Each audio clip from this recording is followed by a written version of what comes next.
There are ways to make the Model A Ford transmission virtually leak-proof. They're notorious for their dripping oil and stuff here and there. Originally comes with 600W. We like to seal them up good and put in the just a good quality of 80-90 into them. The 600W is like tar, and it won't leak near as much as the thinner 80-90. Anyway, so the one real sore point for leaks is back where the reverse idler gear shaft and the lower shaft comes through. This has a kit that you can buy,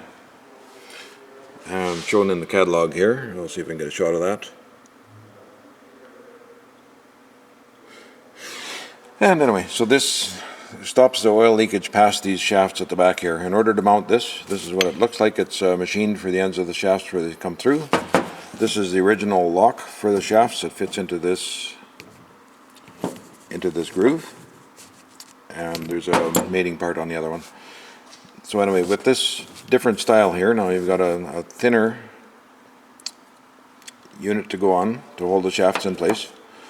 This bolt goes through the whole works. In our case, I had to grind this off because the recesses in here were not deep enough to sit flush. So I've mounted that in. There's a nylon washer and the bolt, and I've put a sealer around all the way around there so there can be no leaks there. At the other end,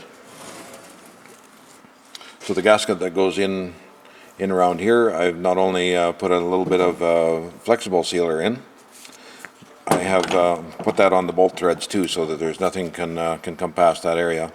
Anything that comes through that bearing should go down this drain hole right there. Getting back to this end here, you don't want anything coming through on the drive shaft part here.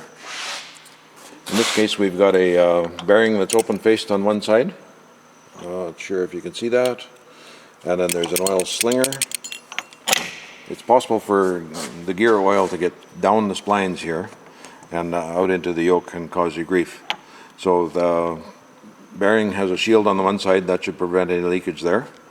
Putting sealer down in here and closing this up all the way around that flange should make sure that no oil can get out past there.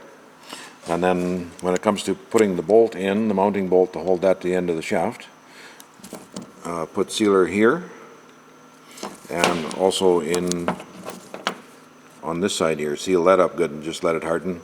Then there's no oil can get out that way. To seal the bearing itself to the housing, I'm going to clean this up really good here, and I'm going to actually put sealer in with that bearing around there so that nothing can come out past the bearing. And with all those little amenities, you should have a perfectly leak-proof transmission.